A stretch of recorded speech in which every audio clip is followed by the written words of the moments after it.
That is the challenge of pixel art, isn't it? To make a picture look good using pixels. Or we can just rotate the pixels 45 degrees and pretend we're in some crazy land. Hey everyone, just me for a second. We just put up our 2016 t-shirts, finally. They're only available until June 3rd. Now, they won't be delivered in time for WWDC because we took too long to decide, but these are awesome, and I think they're going to be worth the wait. So see for yourself at atp.fm/shirt. Thanks a lot. Hashtag Casey was right, maybe? It's been stunning watching the fallout from Fast Food Gate 2016, which I just coined moments ago. A lot of people have been on my side. I wouldn't say it's overwhelming, but the fact that I think the feedback I've seen has been roughly 50-50, I'm counting that as a win for me. I don't think that's how winning works, exactly. Roughly 50-50, and I declare victory. No, John, if there's one universal truth to the internet, it's that the internet believes that John Syracuse can do no wrong. That is not a universal That truth. Is fact. You're projecting. So, perhaps. That's neither here nor there. The internet is of the belief that John Syracuse can do no wrong, and parts of the internet have said John Syracuse has done wrong. And actually, it's funny because some people, and this is not a joke, some people have written in and said, and I don't have an exact verbatim quote in front of me, but something along the lines of, I thought John could never be wrong, but he's wrong about this food conversation, which has made me so happy. So to clarify, John being wrong means that people think Subway is better than Sbarro's? Is that what? Yes, or is not an utter unequivocal abomination. Well, as in all things, like the actual points that people respond to were only tangentially related to points made by either of us on the actual show. The most solid ones were, I felt like, for people who were just saying, I like or don't like a particular restaurant's That's food. fair. That's fair. Right? And because then you can, all right, like we were talking about restaurants, and you could say, I love Subway, or I hate Subway. I love Sbarro, I hate Sbarro, right? But the ones who came away with the conclusion that there was the comparisons were made that were actually not made. For example, comparing Subway and Sbarro and what you would rather eat in a show in which I said or McDonald's even, in a show in which I said I eat Subway way more than McDonald's, and yet you had people saying that meant that McDonald's was better than Subway or Subway was better than McDonald's. Anyway, lots of people latched onto their own particular competitions. But I would say in the realm of Subway is good, Subway is bad, Sbarro is good, Sbarro is bad, where they didn't try to compare the two of them, it was about 50-50, and it's like which I just Googled, the 1968 Yale versus Harvard football game, which was listed in the newspaper. Oh, I got to find this.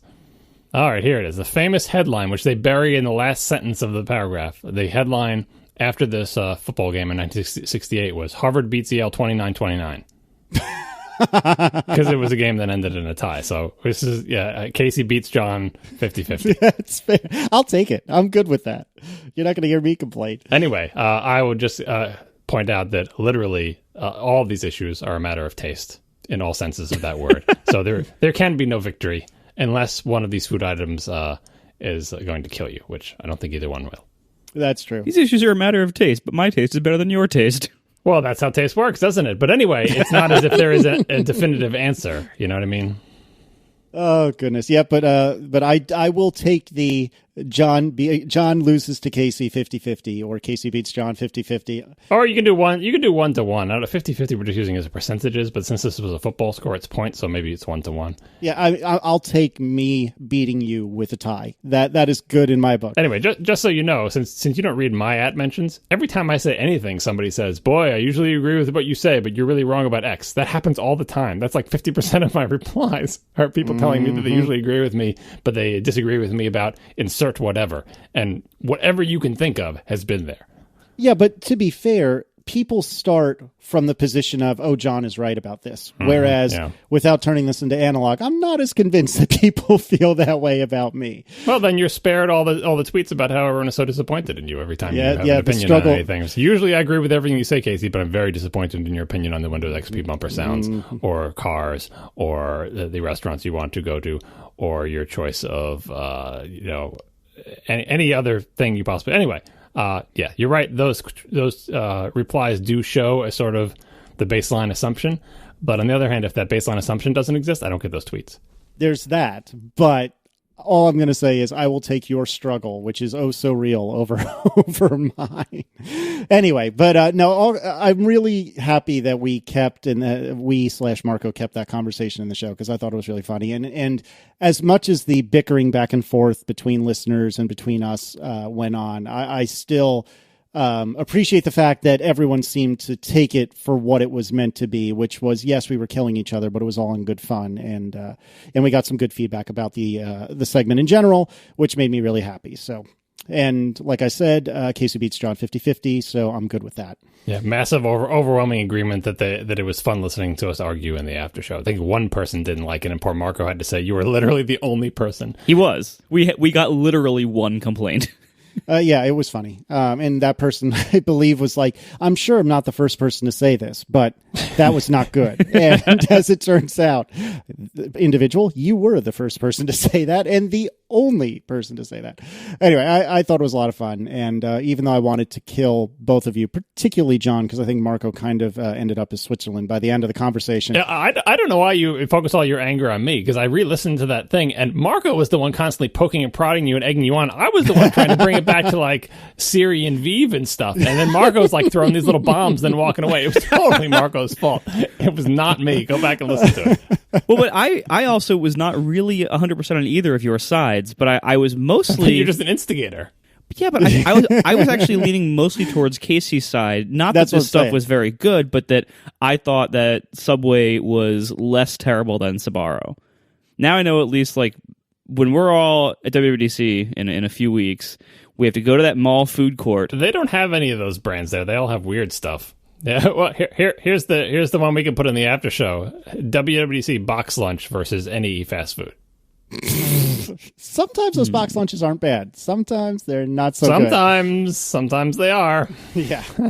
The problem with the box lunches is that they basically all just taste like whatever the salad dressing was that they used to coat every ingredient that day. Yeah, that's probably fair. And then the ingredients themselves are often made of cardboard. Yes. So you're basically tasting very chewy cardboard that tastes like salad dressing. That's not a bad summary. Yeah. Although apparently at Google I/O, which we're going to talk about quite a bit later, they don't serve you lunch, it seems. Like, well, they don't even serve you a roof. Yeah. Sit outside in the sun. 90 degrees. Like lizards on hot rocks. Oh goodness, I can't handle this already. So Aline, friend of the show, Aline Sims, wrote in and said, In-N-Out does not use frozen burger patties. I don't remember when or how that came up. I said that. We regret the error.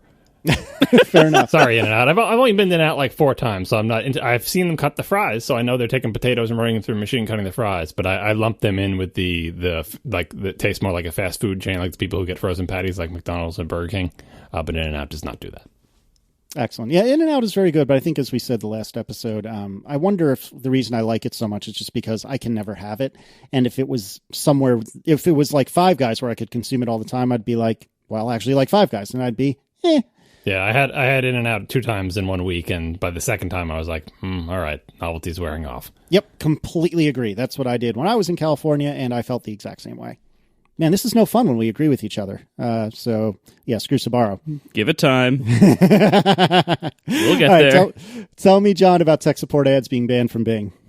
A couple shows back, I talked about my mom falling for a tech support scam, where, by the way, the consensus seems to be that what these tech support scams really want is not to steal your information and put ransomware in your machine, although those are all definitely possible and I'm sure have happened. But percentage-wise, it seems like the thing that most of them are doing is trying to scare you into thinking your computer has something wrong with it and getting you to sign up to a monthly fee for them to essentially do nothing.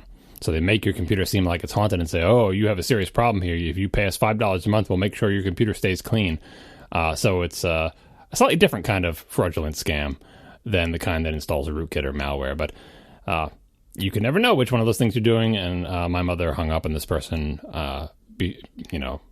before finding out exactly what the scam was, and so wiping her computer was the best thing to do. But anyway, the story recently was that Bing, Microsoft's still existing apparently competitor to Google Search, is now banning all third-party tech support services from Bing ads, like the ads they serve with the search results.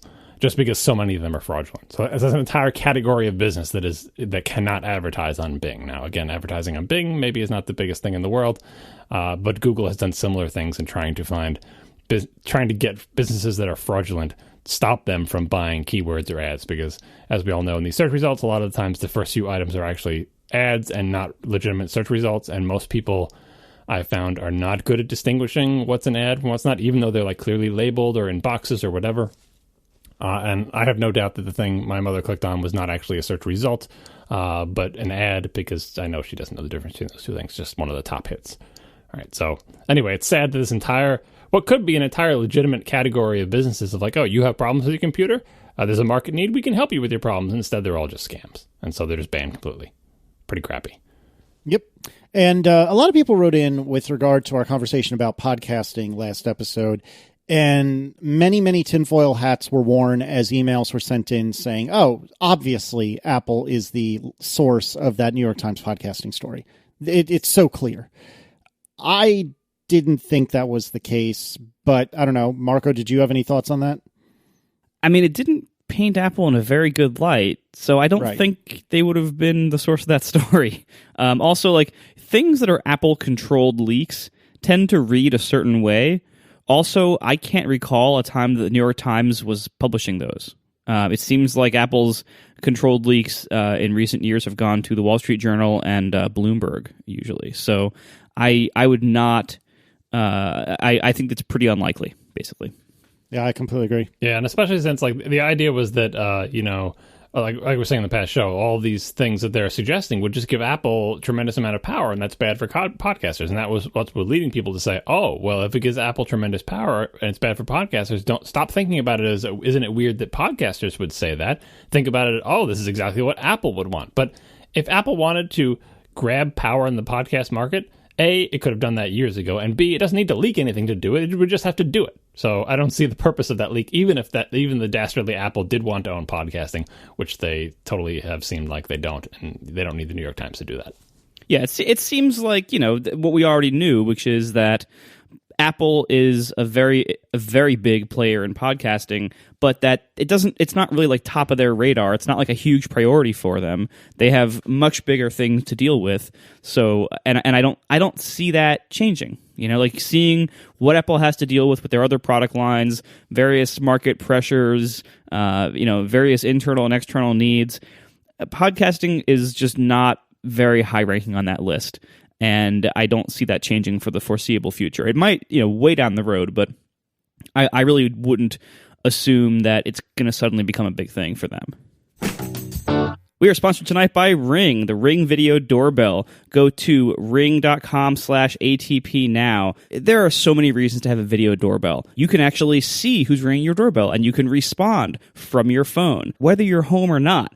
So you can pretend like you're home to maybe ward off burglars. You can tell a package delivery person, hey, leave it on the doorstep, I'm in the shower, even if you're like at work, and then you can have a package left. All sorts of good reasons why you'd want a video doorbell. There's also incredibly advanced motion detection here, so that even if somebody doesn't ring your doorbell, Ring can turn itself on and alert you that somebody is at your door or looking around your door or looking around your porch or wherever you have it aimed. And this can actually help you both deter and prevent home break-ins. And they've actually run studies. They've actually been able to decrease the rate of home break-ins in neighborhoods that have a bunch of Ring video doorbells installed. And home break-ins usually happen during the day. That's when people aren't home. So this can really help out a lot. Installing Ring is very easy. It takes only minutes. It can either work with your current wiring, or they have a built-in rechargeable battery model. So, John, you have one of these, right? Oh, I installed mine. They sent me one of just the camera ones that's not the doorbell thing. Well, that's interesting. What is that? It's just wrapped up with like a mounting bracket that you can kind of stick anywhere and aim up and aim down. And, so you don't have to put it where your doorbell will be. And it doesn't have a button on it. It is basically just a camera. And I put it, guess what, facing my driveway, because that's what I wanted to do with these things. Have you caught anybody sneaking around your car yet? No, just us every time we come home and the kids go out and stuff like that. So I'm observing it. It works fine. I'm amazed at how long the battery is lasting. I guess like it's basically off or asleep the entire time, and then when you trip the IR sensor, it turns on. I think it's still like 90% battery. It's been out there for like 5 days, and it sends alerts to my iOS devices when there's motion, and I can look at it, and I can see my daughter scraping her bicycle against the side of my car. It's great. I kind of feel bad though for my kids, because think about it. When you were a kid, like, you could get away with a lot of stuff if your parents didn't see it. Now I literally have a video camera catching them, scraping their bike against the side of my car. I feel kind of bad. They can't deny it. I'm like, look, I've got video. Let's come look at it together. See how the bike's not supposed to touch the car? Bad. So I feel bad. But yeah, that's the non-front door product. Because again, after my iPod being stolen out of my car, what I really wanted was to see what the deal is. And so far, no one has come to visit my car, as far as I've been able to determine. Also, my iPod has not been stolen from my car. So, yet. Thumbs up so far. Yeah. Maybe just the presence of the camera will deter people, kind of like those fake security signs that you put on your lawn or on your windows when you don't actually have a security system. But this is a real camera. So it is mostly filming my family now, but it's fun. I've thought a lot about what you were saying about getting away with things, because especially when it came to like driving, I did terrible things in my 1994. Well, actually, it was Dad's 1994 Saturn SL2 that really was not designed to do the terrible things I did with it. Hold that thought. Our next sponsor's Automatic. Fair enough. But suffice to say, if Find My Friends or whatever was a thing, or Glimpse was a thing back when I was 16, I would have had a very different childhood than I did. So our listeners get free expedited FedEx shipping when you go to ring.com/ATP. That's ring.com/ATP for free fast shipping. With the Ring Video Doorbell, you're always home. Thanks a lot to Ring for sponsoring our show. All right. So this was discussed a bit on the latest Under the Radar, which I almost accidentally called Under the Weather. But App Store approval times... You're always making fun of me for being sick. I know, seriously. I actually meant to ask you if you were sick right now. Are you sick right now? I think it's on its way out. Okay, so on episode 27 of your Under the Weather program, you discussed Fast App Review, and it's worth at least quickly touching upon here. App Store review times, which typically hovered at about a week, are now really, really fast. So Cable Sasser tweeted earlier tonight, Logan sent a non-panic app to the Mac App Store at 10:30. It was in review. I'm assuming that's AM. It was in review at 3, rejected for a crash at 5:30. They fixed it, submitted at 6:30, approved at 8 o'clock. So in the span of, 10 hours, they made 2 submissions and got their app approved. That's impressive. And in fact, I can also confirm that this morning I submitted an Overcast update, and it was approved and in the store 9 hours later. I didn't listen to the Developing Under the Weather Perspective podcast about this, but when I think about it, a lot of people are asking like, "Oh, does this have to do with Phil Schiller? Maybe it does." So on and so forth. Like, how is this possible?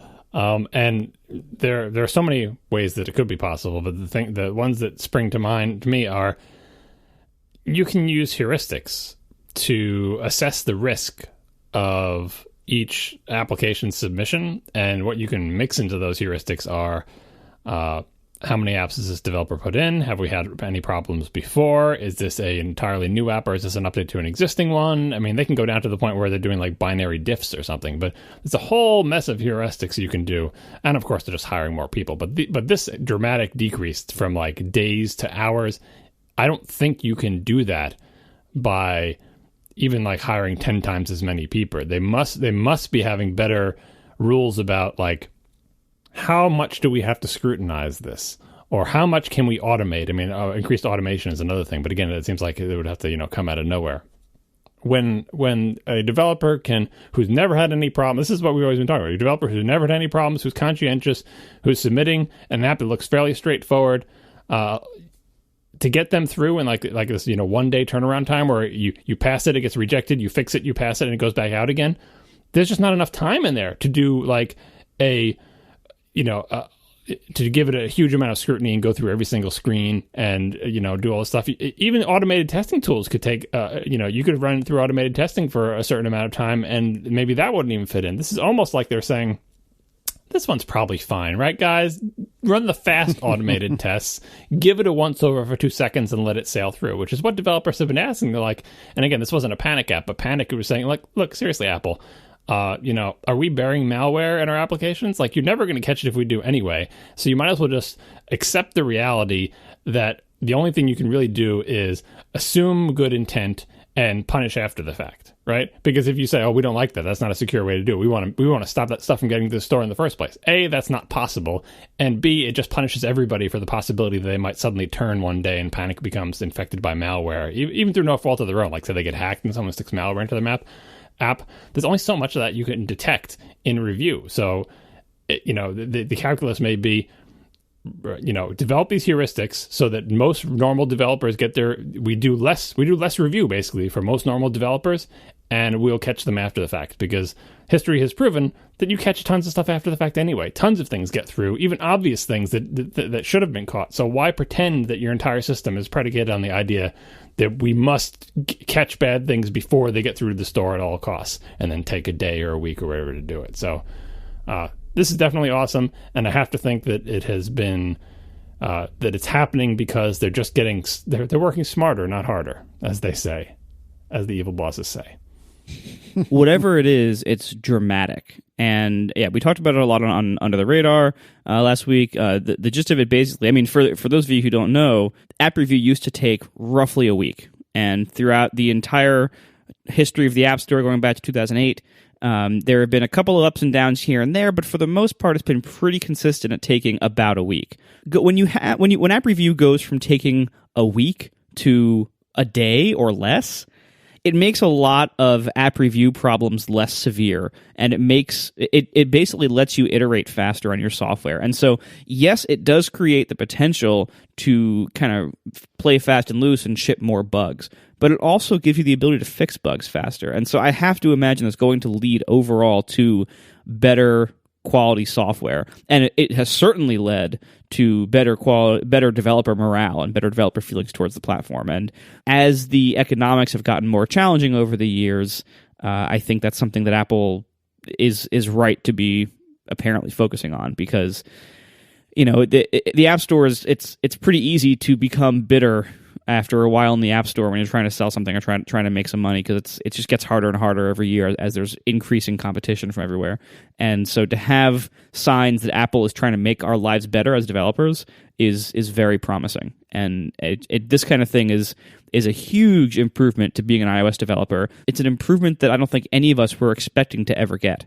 And all of a sudden, it's just kind of here. It's going to be on a slide at WWDC, I would imagine. But yeah, like, it's still there are still remaining problems. So the main one I can think of is you've been developing an app for a while, releasing updates to it on a regular schedule, and then along the way, if you're lucky, just a routine update. But if you're unlucky, a bug fix update gets hung up, as they say.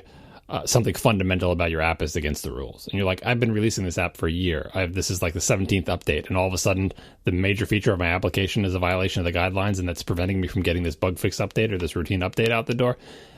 Fast review doesn't help that, because no matter how fast you iterate on that, the second problem is, can I connect to a human being who understands the words that my mouth is making right now? Like, nothing fundamental has changed about my app. This app has existed for a long time. Are you telling me that this app is no longer welcome in the store? Tell me now, I will cease development. Or are you telling me you don't understand something basic about my app and I need to explain it to you?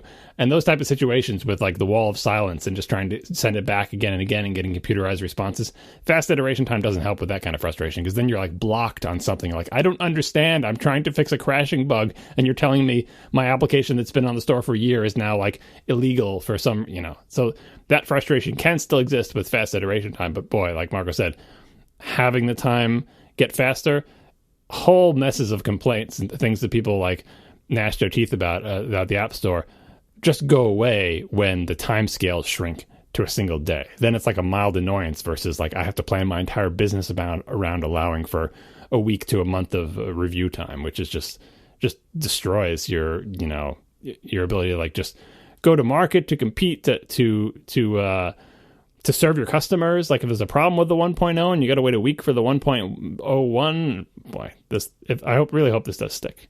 What will be promising is if Apple publicly acknowledges this in any way at all. WWDC, man. You think they're not going to brag about this? How can they not? This is going to be a graph. Right, but if they don't mention it at all, it could plausibly be like a fluke. It was an accident. Someone was just hitting the approve button repeatedly, like the little drinking bird from The Simpsons. I understood that reference. Me too.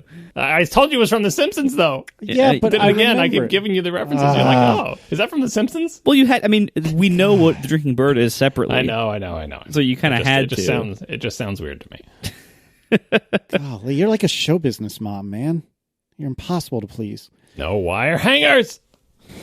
That one I didn't get. Nope. That's not a show business mom, though, is it? Is that? That was Mommy Dearest, but I don't think it was a showbiz angle on that. Yeah, it went right over my head. And everything is back to normal again. Our next sponsor this week is Automatic. Now, chances are your car has not fully kept up with technology. This is where Automatic comes in. Automatic is a small adapter that turns any car into a connected smart car. Just plug in the Automatic into the same port that your mechanic uses to diagnose engine problems. Usually it's in the footwell area, and this opens up a world of possibilities. Now, Automatic lets you keep track of your fuel mileage, vehicle health, lets you expense business trips with one tap, and link your car to the connected devices that power your life. So, what does that check engine light actually mean? Automatic can tell you through your phone before you even have to go to the shop. It can also integrate with your Nest thermostat to know when you're home, and it can provide the answer to one of life's most common questions. Dude, where's my car? Automatic works on nearly every car made after 1996. It takes only minutes to install and connects to your iPhone or Android device over Bluetooth. This gives you real-time performance data, all the diagnostic stuff I mentioned earlier.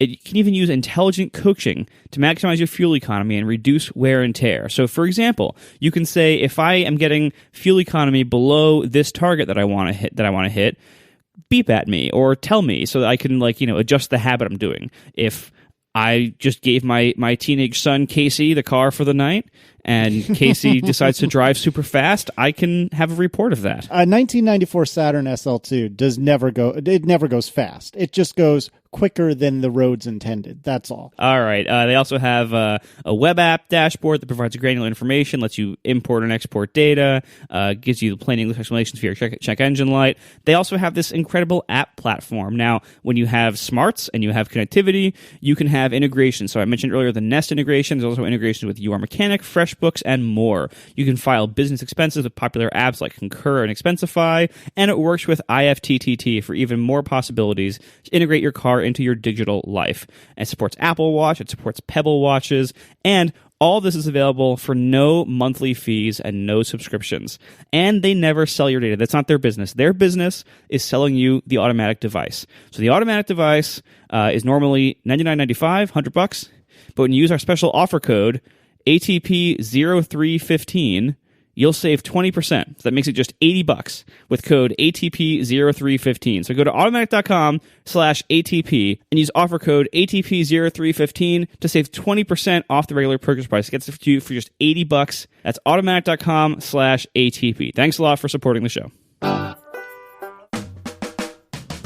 All right. So Google I/O's keynote was today, and I actually watched it, which is the first time I think I've ever watched a Google I/O keynote. But now that I'm in this whole brand new world where I work alongside Android developers, and they were really into it, and they did what I usually do for Apple keynotes, and we all piled in a conference room, and they put it on the big screen, and we watched it together. And it was pretty good, all in all, and we'll go through each thing, in a moment. But I was impressed. I had heard rumblings in descriptions of past Google I/Os that they were meandering and long and often boring, much like the tail end of the last WWDC keynote, and so bad. And a total disaster, kind of like the end of the last WWDC keynote.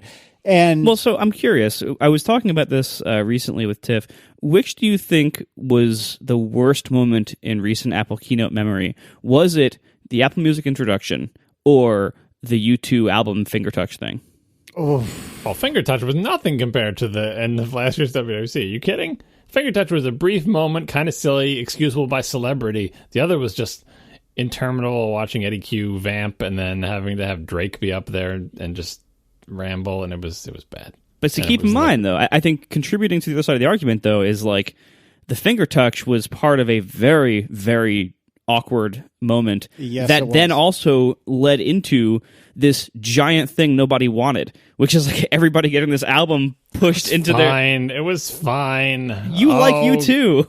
It Yeah, doesn't matter. And even if you don't, it was fine. It was a fumble, but who cares? They gave you free stuff and it took up space in your phone and they gave you a way to opt out of it and it was silly. But like you're talking about the keynote itself. Finger touch is nothing. I don't know, man. I'm kind of with Marco on this. I think it was an approximately equivalent amount of awkward. It's just that the density in the finger touch was considerable. If we had to make you watch one of those things over again, if you have to watch the finger touch, or you have to watch the entire Eddie Q and Drake segment. Which do you choose? Would I have to watch the U2 performance before the finger touch? I think it's included. Maybe. I mean, I don't know. If you're including the musical performance, there's been a long line of musical performance that people don't care about. I was trying. I put all these notes in here about Google I/O because I was trying not to talk about the showmanship or compare it to Apple because the outdoor thing, the set decoration on that stage was not good. Well, hold on. Can we paint a word picture, please? I don't want to paint the word picture. I got to bring up I thought I had the video out here somewhere. I don't know what their decorating theme was. Was it like material chaos? Was that the theme of the stage? Because I can see the material design colors, kind of. I can see that theme, and you kind of saw it echoed in their slides. But the set design for the stage just was not aesthetically pleasing and didn't enhance. They had these enhance their presentation. They had these bright colored lights underneath the screen, like. I just want to focus on your content. The content I thought was pretty good, and I really liked a lot of the things they announced, but the set decoration was gross. But anyway, my point is I don't want to talk about the set decoration or how polished the presenters were or whether or not Drake wore a vintage Apple jacket while he said nothing of interest or if Eddie Q danced. You have to give Google that. Oh, he did. Try to dance. He did. Anyway, I want to talk about the products because I thought there was a lot of cool stuff. Yeah, I mean, there was Siri, there was the Echo. Oh, don't even try! FaceTime. Don't even try to say they're just doing things other people are doing because that is a ridiculous argument. That is the only thing I give you that on is split screen, because I was really expecting them to have something more than exactly what Apple has: split screen and picture. But anyway, we're getting ahead of ourselves. Well, but yeah, that's not an exact Apple rip. I give them an okay on that, but. We will go in the order of the show notes, and it begins with Google Home, which is the Amazon Echo / Alexa product, but Google. See, this actually, this might be really good. It's obviously a big risk, because first of all, it's Google doing its own hardware, and their record for that is about as good as Amazon's record is for Amazon doing its own hardware. So, they have had some things that have worked. Some of the Nexuses have been decent, but a lot of their stuff has been flops, and so it's a huge wild card. Let's separate the flop from as in they don't sell a lot of them from is the hardware actually good? Because I think Google has probably done multiples of both. I think that ball thing, I don't know if it ever shipped or whatever, but that was not a good idea. Yeah, but a lot of the things they make don't sell a lot, but it's not like they're bad. I mean, I don't think they sell, I don't know, even the Chromebook Pixel. How many Chromebook Pixels do they sell? I don't know. But the hardware wasn't terrible, right? And No, not at all. I thought the hardware looked great. And the same thing, and the tablets and all the Nexus phones, especially the Nexus phones didn't sell that many. I think Google thought they were going to sell more than they did, and then the other vendors took over. But the hardware they actually make, I don't think is bad hardware. So I have some vague hope that this little, the squat little Weeble that's their Amazon Echo competitor. Everything is a Weeble to you. It's shaped like a Weeble. They wobble, they don't fall down, right? How many times have you made that joke on our shows? But people need to know about the Weebles. Oh, please don't make me tell you again about the Weebles. But no, this is literally Weeble shaped, right? It's fat on the bottom, and it anyway. Oh my god! I have some faith that the hardware will be okay. I don't think that's been the problem with Google's hardware products, is that the hardware is bad. I feel like they've just fallen down another route, like the Google TV stuff. I mean, maybe that ridiculous remote was it made badly? No, it was just a bad idea. So if it's a good idea, then I feel like they can make it reasonably well. I think I've seen no reason why this device shouldn't sell just as well as the Amazon Echo, unless the Amazon Echo has already tied up that entire market, which is possible. But other than that, the people who bought the Echo, why wouldn't they buy this too? It's like the same thing. Yeah, I mean, really, this kind of thing is the kind of thing that Google should be really good at.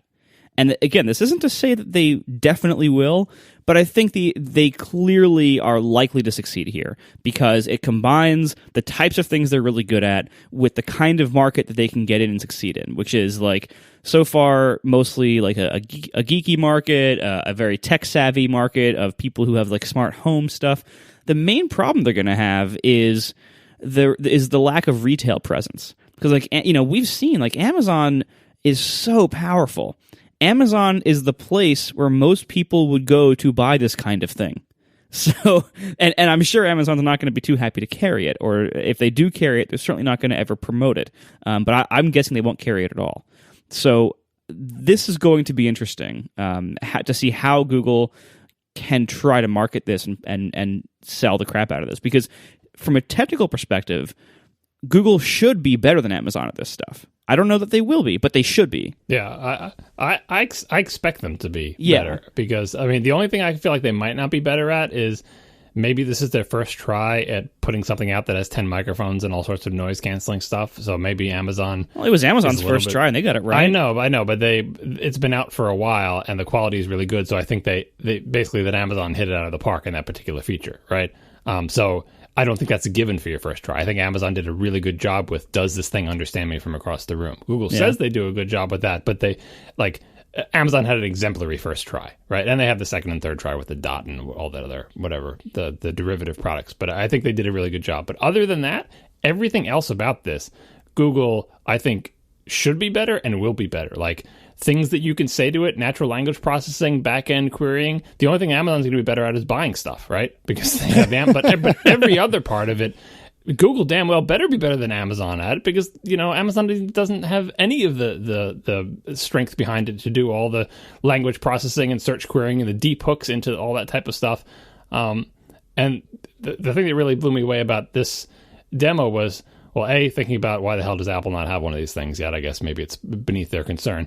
But B, when they did the thing like the kids talking to it and doing the conversation says, show me on the TV. It's like, that is an Apple move. How can we do that? Yep. Because we make a TV device. And of course our little Weeble knows about the TV, the Chromecast touch the TV. Show me on the TV. Like, that is the type of thing we used to have to be in the Apple ecosystem for, which is, I have tons of Apple crap around the house, and they all know about each other, and they all just work together. And it's like AirPlay to your Apple TV. The first time that worked, it was like, this is amazing because I have these two Apple devices. It's really easy to put video up on my TV. Well, and it's the only time that worked. Yeah, I know. I'm kidding. That was the first time. It was impressive the first time. And yet, this is Google saying, hey, we actually have stuff around here. And they put the little Nest icon on there to say connect to your thermostat. And third party, they integrate with your third party lights and stuff like that. They're not being like Apple, where it would only work with your Apple lights or whatever. They're all big on third party integration. They already announced an API, which we still don't have for Siri for developers. Unless Google Home, unless this is the Nest hub that we read about in all those tell-all articles about Nest, about how Nest was going down in flames and everything was breaking, I really hope this is not the long-delayed hub from the Nest people, because a dysfunctional organization is not going to make a good product. But assuming this is made by a functioning organization, I think this will be an impressive product. And I think I might actually get one. I've been holding off on the Echo just because it's a first-generation product or whatever. But if this gets really good reviews, I think the reason I will buy it is because I have more faith in Google than Amazon in terms of supporting and evolving this product and being good at the more interesting, sophisticated parts of it. Well, the downside, though, I mean, the counter argument to that, first of all, there is the big privacy question, which we should address, because a lot of people, I was one of these people. I freaked out when Amazon released the Echo, and I was like, you're gonna let Amazon put a speaker and a microphone in your house that's listening to everything you say all the time.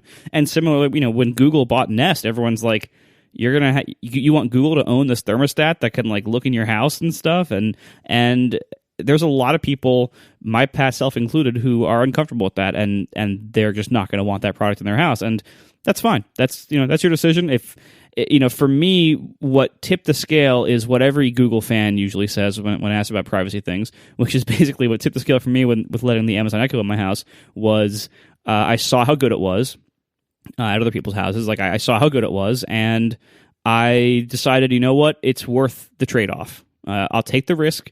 I'll put this thing in my kitchen because it is so good that it's worth the trade-off. And this is the same thing that most Google people say when they say, when if people like me ask them, like, why do you want Google to have access to all your data and to be analyzing everything you do and selling ads against it and everything? And the answer I get most commonly is, well, it's worth it to me because it's convenient and these features are things that I want, so I've made that decision. And, I can't really argue with that. If you decide it's worth it to you, then it's worth it to you.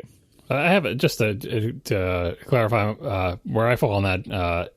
I don't see it as a trade-off, as in like, okay, well, there are detriments, but there are benefits. I mean, I know the trade-off is there, but like, I would put it more succinctly for myself is that basically I trust Google. Like, I don't trust them with everything. I don't trust them like implicitly. I don't give them all of my trust, but in the grand scheme of things, I trust Apple and I trust Google to basically be companies that are trying to do the right thing and are not like just inherently evil, like, I don't know, insert the name of your favorite company, although it's weird that I was just about to say Oracle, but don't read anything into that. Anyway. I mean, I would trust Google before I trust Facebook. Oh, yeah, great example, right? Or even, I trust Amazon, for the most part, and again, I don't trust them entirely. You have to be vigilant and so on and so forth. Don't say, oh, I just trust them to listen to everything in my house. They're never going to do anything evil, never going to sell me the advertisers. Like, I trust them in that I know what they're going to do. I know what they're about. But in general, still, the company seems to me to be mostly trying to do the right thing. And as long as you understand their business and how much advertising is a part of it and what is probably going to happen to all your data, and the fact that the U.S. government is probably going to have hooks into all this stuff and they're not going to tell you about, like, as long as you go in with a clear head, the bottom line is that I trust that this is not, I'm not like backdooring my entire house forever and ever. And I wouldn't install a device from a company that I trusted less, or a company that was less competent or more likely to go out of business or more likely to do something in desperation for money. You know what I mean? Like, there's so many things for me in favor of Google. So yes, it is a trade-off, but mostly what it comes down to is that, I trust Google enough to put something like this in my house. Yeah, I spoke about, I think, that I am a brand new Google Photos user. And the more I use this app, both the web app and the native apps, the more I like it and the more it amazes me. And quickly during the keynote, they said, oh, and Google Photos does some incredible things. And I think it's 200 million active users on it or something like that, whatever the number is. But you can even search for something like hugs. And of course, in the room I'm in, it was half Android developers, or mostly Android developers and a couple of others. And so I immediately hopped on Google Photos and typed in hugs. And sure enough, there are a bunch of people hugging each other, like usually Aaron and me and Declan, that show up immediately. Like, the stuff that Google Photos does is amazing. And seeing how good it is makes me wonder, man, if they're this good with photos, I wonder how good they would be with this Google Home thing. So I agree with you, John, that the Google Photos has kind of been my gateway drug back into Google. Like, I still use Gmail for both work and personal mail, but that's just kind of a thing in the background. I don't ever use the web app. It's all just basically IMAP to me. But man, Google Photos has really changed my tune as to how I think about Google these days. And I'm giving some serious positive side eye to this Google Home thing because it's aesthetically pleasing. Be it a Weeble or not, it still looks good. And I'm tentatively interested in what this brings in a way that I haven't really been in the Echo. And not to bring this back to food again, but one of the demos here we go. Yeah, one of the demos they did show was talking to, maybe this was, I think this was in this one, talking about, I think it gets into the Allo thing later, but it's all tied up in the same sort of natural language processing type, where they're asking questions of these products and having it do things for you. And they always want to demo those because they always want to show, I think they had the video of like an entire family talking to the Google Home device, which is a little bit overblown because, like, the impression you get is this entire family spends its entire day living in the same house, but all their words are addressed towards the inanimate object instead of the other people, which you kind of get that because you have to fit in lots of examples of uses in a single 2-minute commercial. And anyway, that aside, a lot of what the things they're doing is trying to sell the fantasy that it's like a personal assistant where a flight is delayed and you want to move your dinner reservations and you just want it to handle things for you.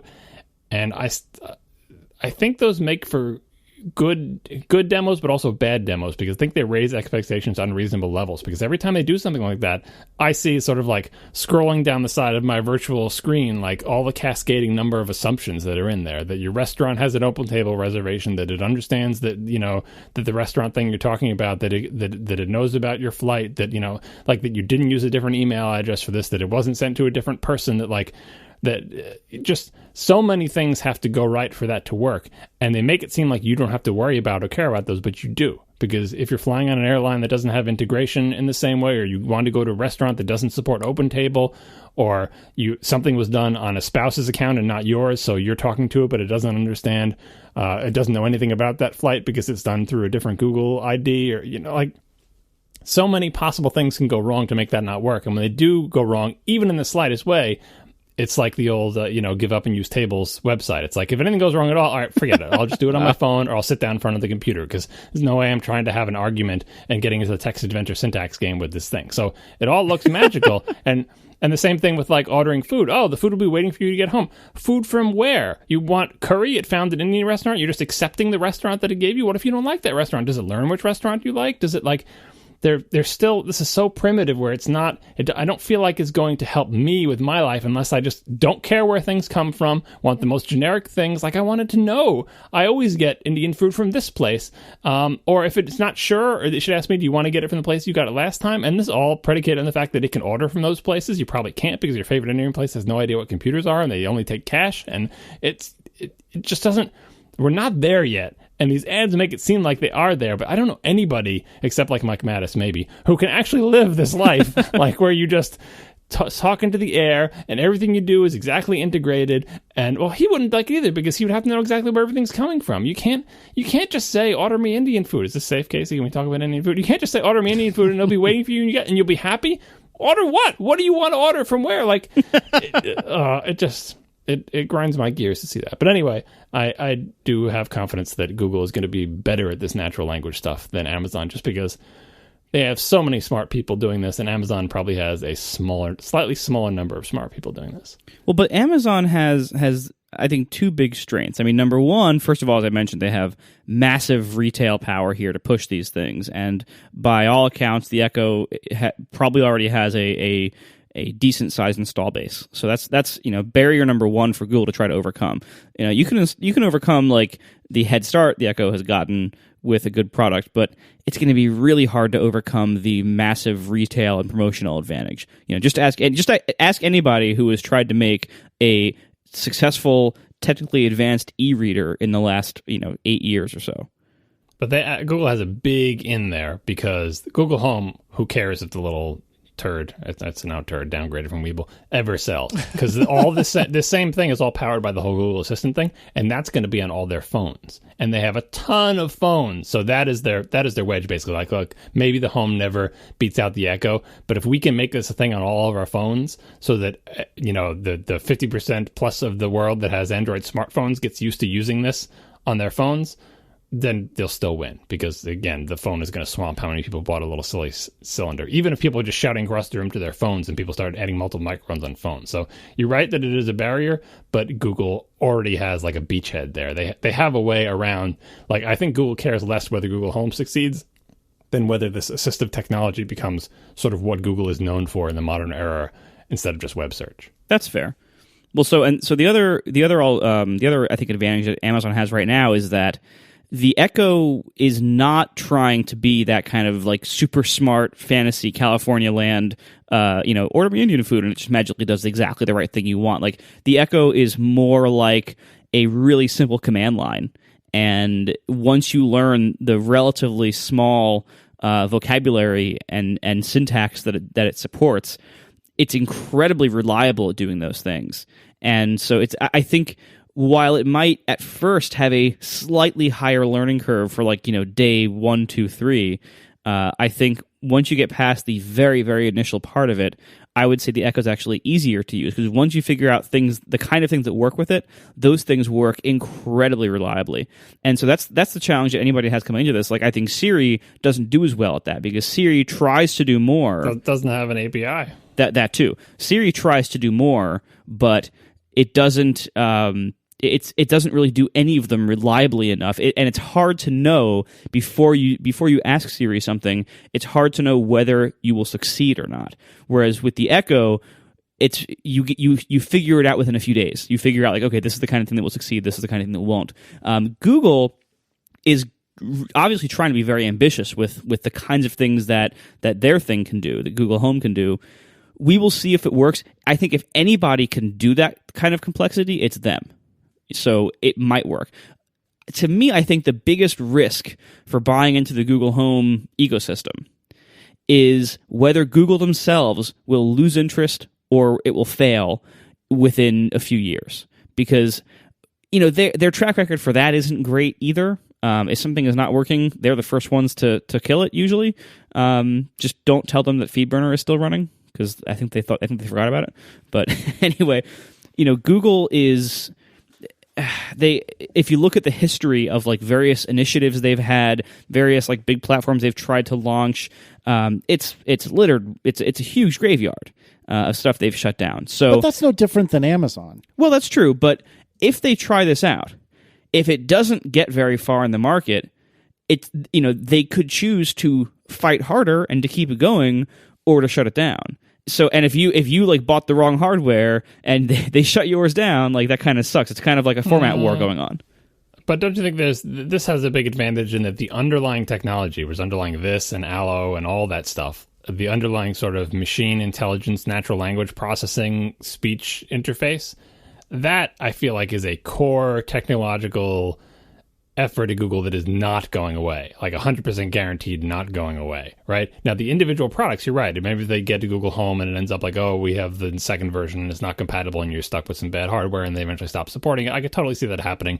That's a danger in any sort of product like this. And they're, historically, like I said, have not been particularly good about preserving that. But if you're going to have any faith in any kind of product efforts, it's not going to be like the weather balloons that give you Wi-Fi or the self-driving cars. It's going to be the natural extension of basically Google's core product, which is search, which is taking that to the next level. Also, because it ties into advertising, if you're going to be honest. Like, why would Google stick with this type of effort? A, they've been doing it for years, right? And B, it totally fits with web search, both web search and advertising. So I have to think that this effort will continue to go on. And if these products are like that, they will iterate on them, that they will make future versions of them and will keep going. And there is still a slim chance that you buy some hardware, it might be orphaned because they bail on that and have a new iteration with a new name or whatever. But I really think this is not esoteric or in fear of being a flash in the pan, simply because it just reads so much as Google to be and not tangential. Like, I feel like this is, if you were to say, what does Google look like 50 years in the future? It looks less like typing things in text boxes and more like a much better version of this, because it's just such a natural extension. Yeah, and certainly, machine learning was their version of customer sat. Like, if we were doing a drinking game and machine learning caused you to drink, you would have been under the table after the first 20 minutes, because that's all we heard about. And I mean, Apple has its own foibles in very similar ways, like customer sat, but machine learning was all over this keynote. And I agree with you, John, that seems to be where they're pushing as a company, is trying to leverage that machine learning in any possible way that they can. And in some of those ways, like I've been talking about with Google Photos and with Google Home, I think it looks really promising and really, really interesting. Yeah, and like it's their, what is their logo or their motto or vision statement, whatever, like organizing the world's information. They've been slowly but steadily doing that over the course of many, many years, trying to get semantics into the information. So it understands not just like, oh, this word appears there and these people link to that page, but understanding what the information is that it's actually looking at. That's how it can do that photo stuff. That photo stuff doesn't just come out of nowhere because they did a one-year project to do it. It's based on years and years of research outside Google and within, and just working on their language parsing. They'd open source that big natural language processing thing, and image recognition and stuff with robotics. Like, this is all about taking in information and then developing an understanding of it that can be encoded by computers so the computers can act on it. So it's not just text, so that they understand that there's meaning behind things. Because once you have even the barest meaning or the barest sort of sensory perception of, like, is this a car? Is this a hug?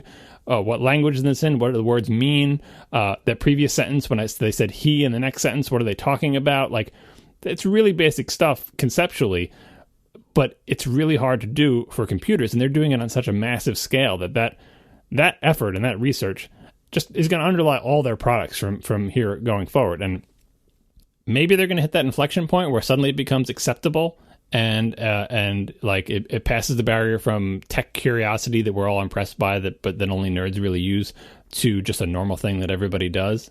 We may be getting close to that, if only because people don't like typing stuff. I saw someone tweeting when the I/O thing was going on of like how many people they'll see interacting with their Android phones or their iOS devices purely by speech, even though a computer nerd looking at them would just cringe at how incredibly inefficient it is to essentially be arguing with your phone and saying things over and over again and trying to type things. Just give me your phone. Let me show you how to do this.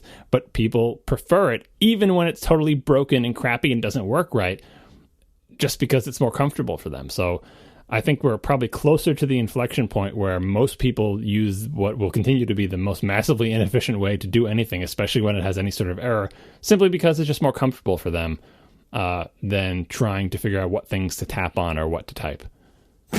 Our final sponsor this week is Pingdom. Start monitoring your websites and servers today at pingdom.com/ATP.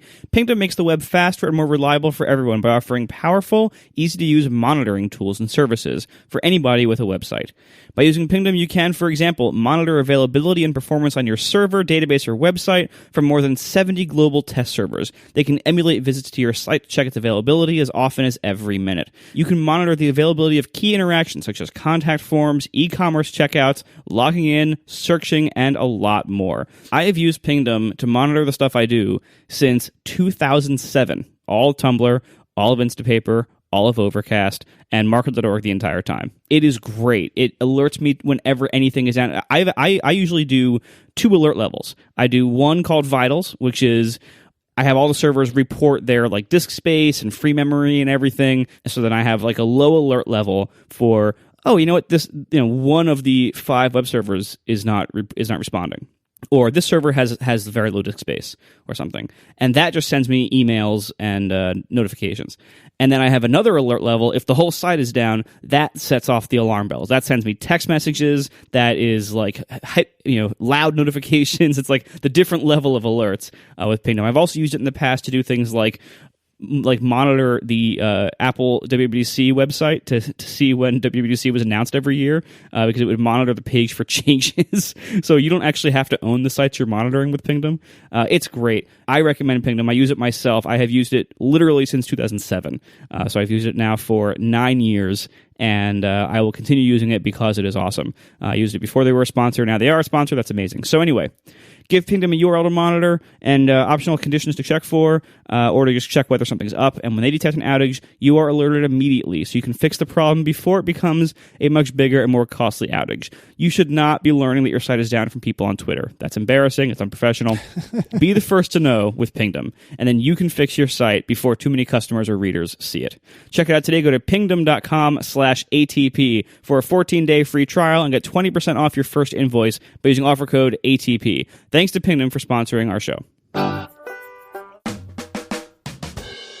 Let's talk about Allo, Governor. Oh, jeez.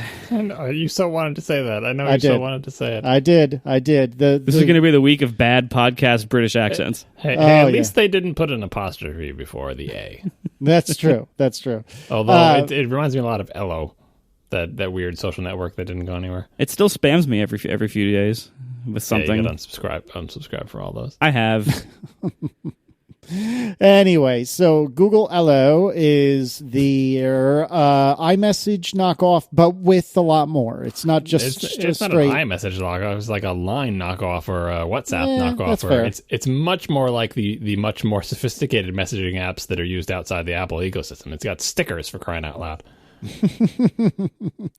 Fair enough. It's got big text. Yeah, so actually that was a very interesting interaction. So they went, I forget which person was presenting. Was this the British woman that was presenting at this point? In any case, whoever was presenting was talking about how there are times when you want to kind of shout in a text message conversation. There's times where you kind of want to whisper. And so they allow you to change the font size within Allo, which in and of itself doesn't seem that impressive, but I thought the interaction was pretty cool. Where on iOS in the Messages app, you have a little microphone icon and you can swipe up and down to like send an audio message.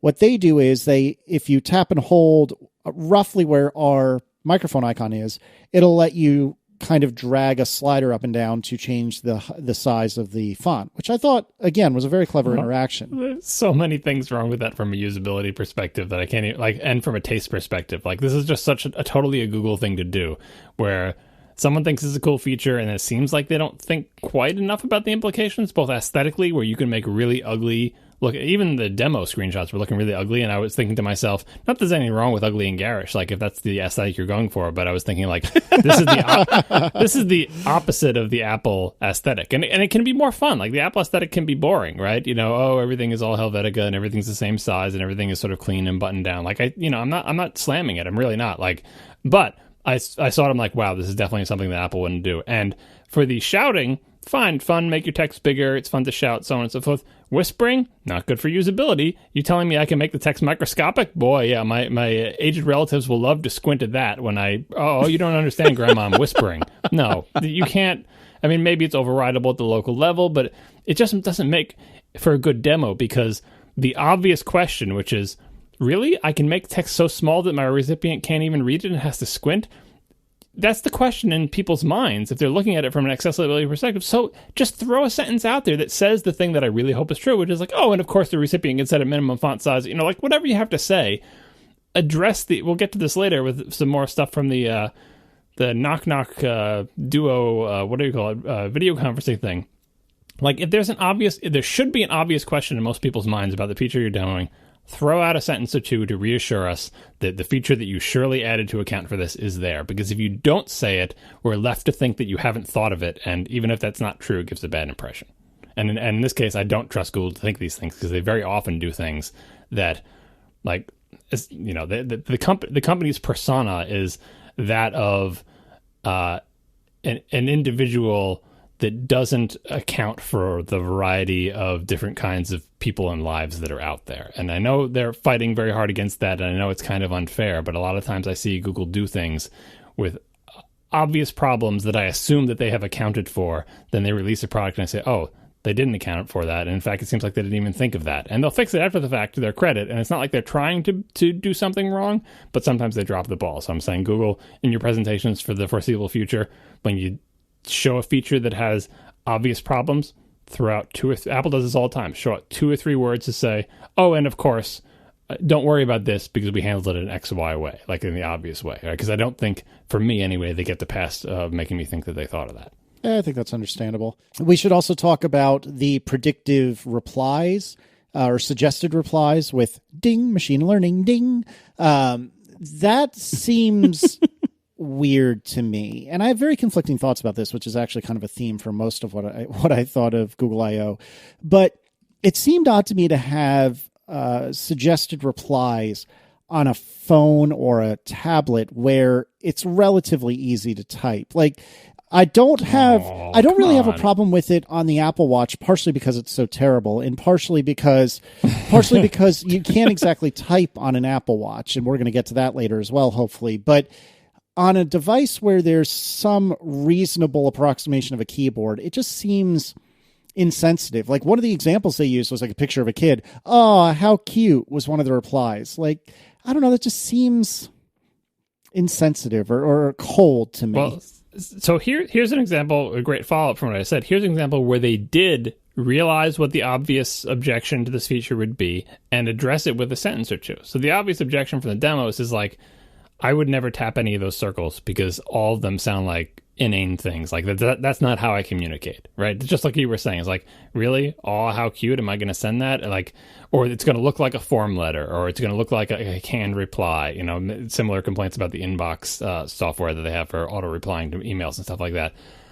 That's the obvious objection to any sort of, hey, we'll figure out what you were going to reply and give it to you in a box, right? And they addressed it immediately with a single sentence, which may or may not actually address the issue in the product, but they're saying, oh, and don't worry, we will learn from what you actually reply and suggest things that are essentially things that you have said before or that are otherwise in your voice.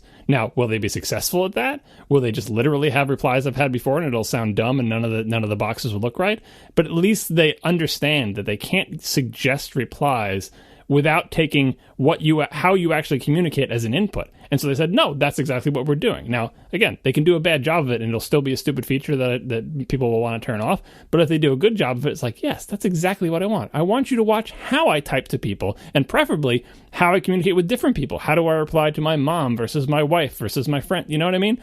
That's machine learning. And again, they keep leaning on that. Hopefully that's what they're aiming for. They're not saying, oh, we're just going to give you a bunch of canned replies like the Apple Watch does, or probabilistically try to make a reply that would make some sense, Apple Watch is not learning how I reply. It has no way to learn from how I reply. Apple doesn't have that information or whatever, but Google at least says this is what we're trying to do, and I really hope they do, because that's the dream, right? Yeah, that's fair. They also have plenty of third-party integrations in Allo, and I initially was really keen on this. So I forget the exact example they used, but say you're talking with your wife about where you want to go to dinner. And, so I'm talking to Erin about it and she says, oh, would you like pizza? And I say, yes, I'd love some CC's. Then it will try to figure out some sort of contextually relevant information. Like if it's something nicer than CC's, oh, can I get you a reservation? Or perhaps here's directions there, etc. And at first I thought, oh, wow, that's super convenient, really useful. But then I thought about it and I thought, I don't know if I'd really want that in an iMessage conversation, which obviously, is approximately the equivalent with Erin. Like that just seems weird to me. And I haven't put my finger on which one I think more. Well, it's great that they kept leaning on this, and I think it is a great feature, is that you don't have to leave the app. This frustrates me when I'm on my phone communicating with somebody, that I have to wait, let me go Google that, or, wait, let me go to this other app to do the thing. Having everything inline, one aspect of it is do I want the other person to see sort of the research I'm doing here? Do I want to share these things? That's questionable, debatable, although if you're trying to decide on restaurants, maybe they do want to see them, so you don't have to describe the restaurants or type them all in. So I can see the deciding what to share versus what's your own, but the big advantage that Google was selling, and that I think is a real advantage, is you don't have to switch to 15 different apps. You can get it all done here, mostly because sort of the power of Google is showing through inside this chat application. We will do all the searching and the pulling of the search results in smart ways, and even the ordering and the making the reservation. And again, it falls back on that's a silly scenario unless everything in your life is integrated with Google and all the things you care about have third-party integration. But hey, at least they have third-party integrations, and if third parties really care about this, they can integrate it. And if a restaurant really cares and wants to sell to tech nerds in the San Francisco area, they can integrate with it. It doesn't help most of the rest of the country whose favorite restaurants are not integrated in this way, but at least maybe you can get directions to them, assuming that Google has accurate information for where they are. So this one is a little bit fantasy, but Google is doing all the right things. And I think making people not leave the app is actually the right thing. It's just difficult to draw that line of how much crap do I need the other person to see versus how much stuff do I need to see to make a decision. Yep. They also allow you to play what they call the emoji game in line. So if you get bored talking to your spouse, you can play the Guess the Movie Title by Emojis game, which strikes me as the, what do they call it? Digital touch features on the Apple Watch.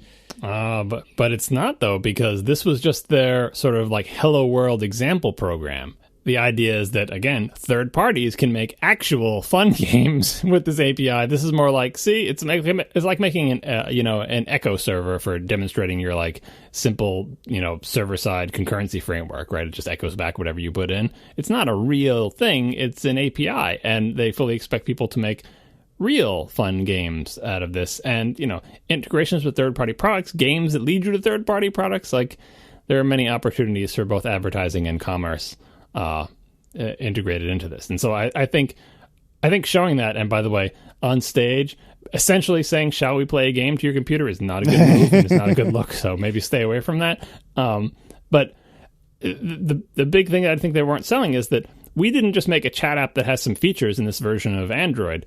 This is now another platform for you to target all your stuff at. You people out there who have products and applications and services can integrate with this and be integrated with it in a way that people can buy your stuff and find their way to your thing and play your game that advertises your thing or whatever.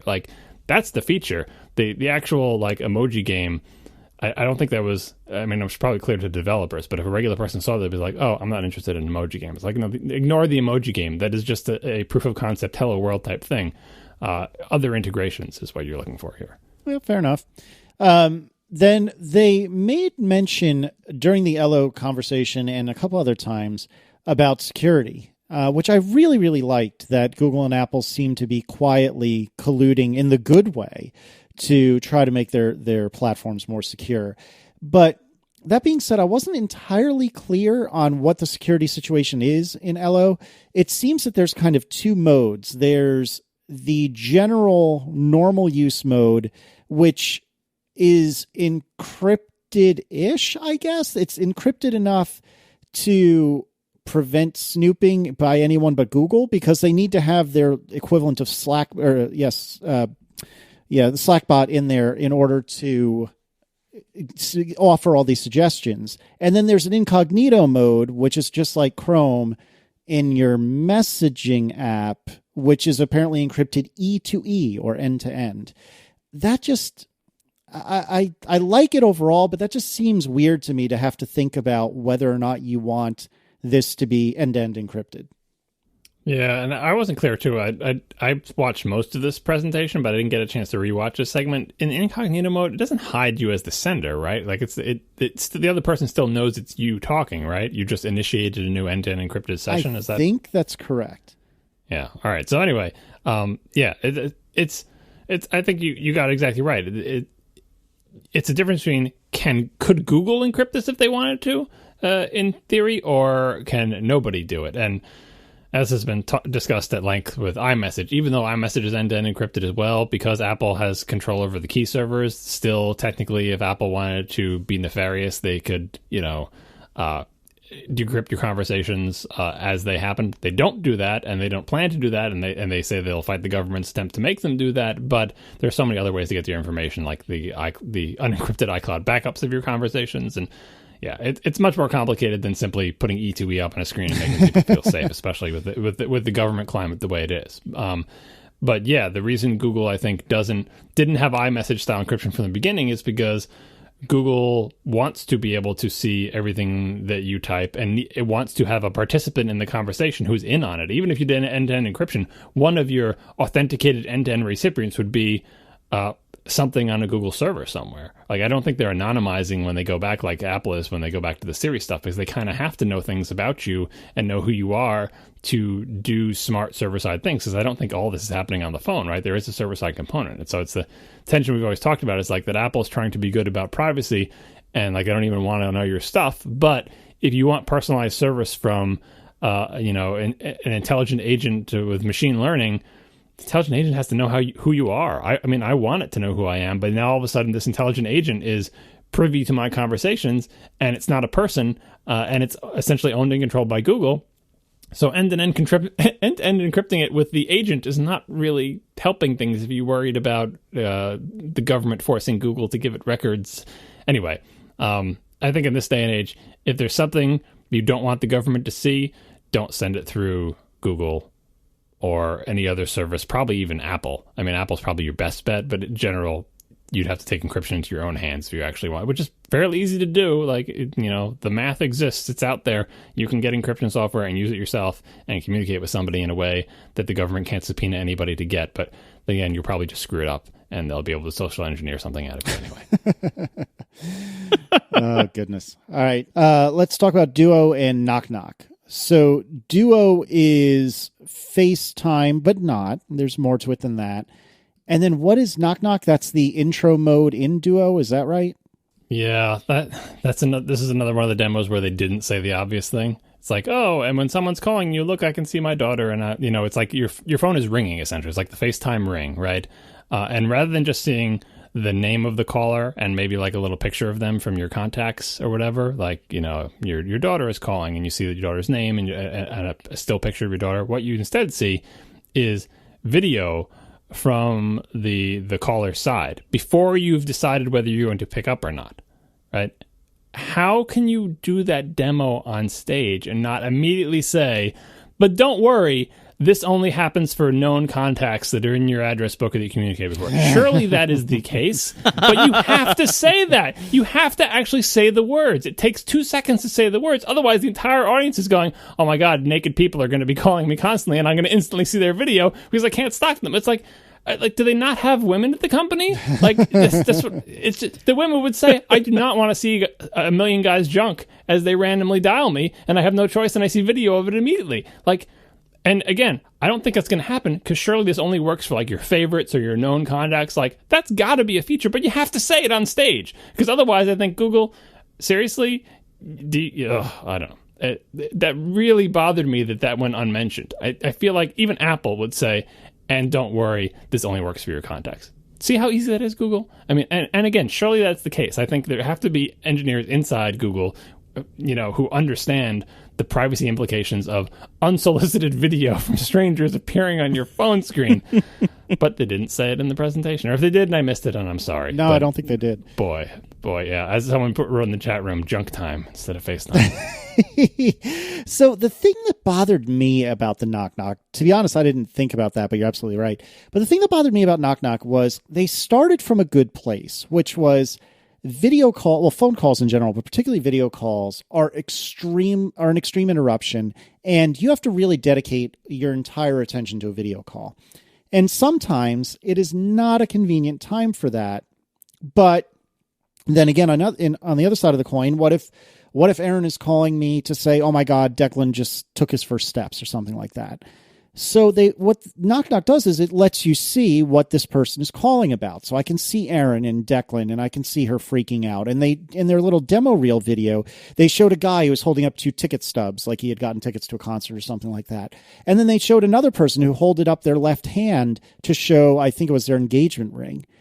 And so the problem I had with this, and maybe I'm just being a jerk about it, but it was like you have to earn your right for them to pick up your phone call. Like, you have to earn it, man. You can't just call and be smiling. You got to perform. You got to put on a show, or I'm not picking up the damn phone.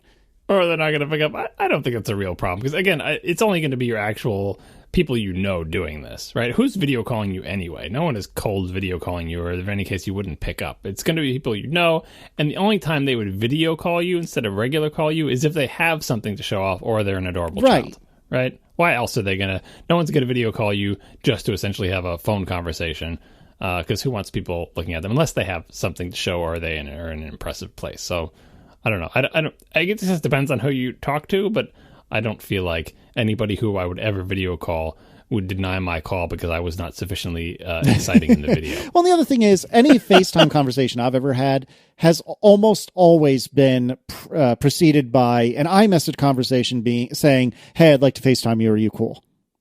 It's to your point, John, it's almost never me cold calling or somebody cold calling me saying, with no previous warning.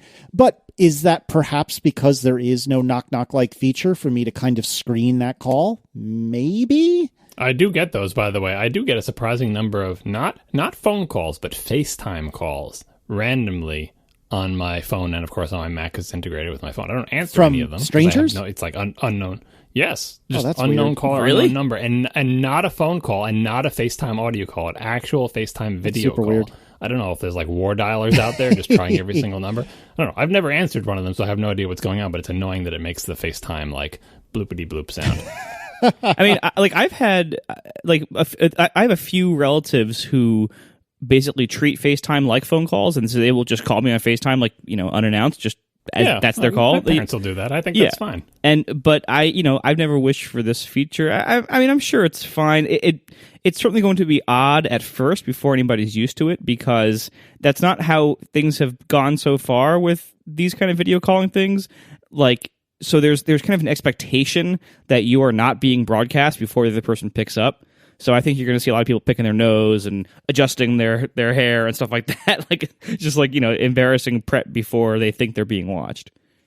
Yeah, I mean, this is something that people will have to get used to, but I think they will get used to. Hopefully it's an optional feature. Again, something they didn't mention. Like, is this optional? It should be for only known contacts, and for known contacts, it should be an option, because maybe you don't want that to be the case. So, exactly the way you said it, you're just more used to, until they pick up, I'm not on camera. Yeah, a couple of the quick notes about this.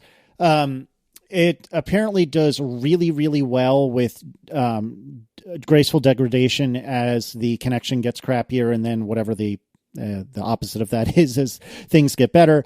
And the thing that I'm most excited about this is that it's multi-platform.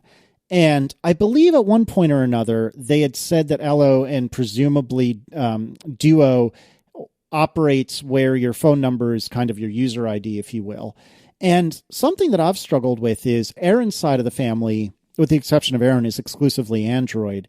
And there have been several times where we'd like to have a video chat with her mom, which her mom only lives about 20 minutes away, but maybe Declan is doing something funny, or maybe, I don't know, we want to show her something in the house. We'd like to do a video chat.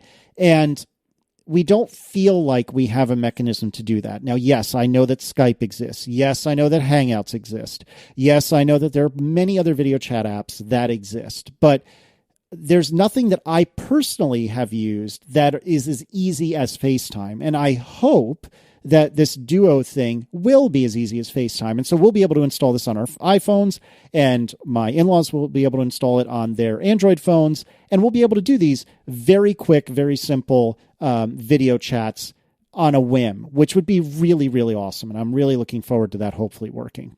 Or you can just wait for FaceTime to become an open standard, because they're going to the standards bodies today with that. It's just a matter of time now. Mm-hmm.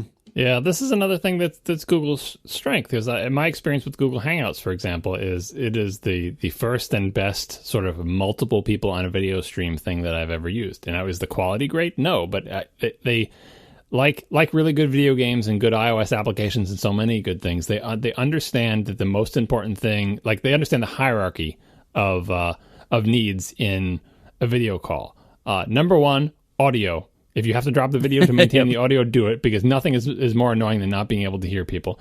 And then number two, responsiveness of video rather than quality. If you have to drop the quality to an obscene level just to keep track of someone waving their hand, then do it. Like, responsiveness and understanding the audio is the most important thing. And my frustration with FaceTime is often that the audio will start cutting out and it makes it impossible to even communicate about the bad video. And the video, like, will have higher overall quality when it's working, but when my parents' terrible internet connection starts dropping things out and it becomes like a slideshow, I wish it would just degrade to a much uglier algorithm.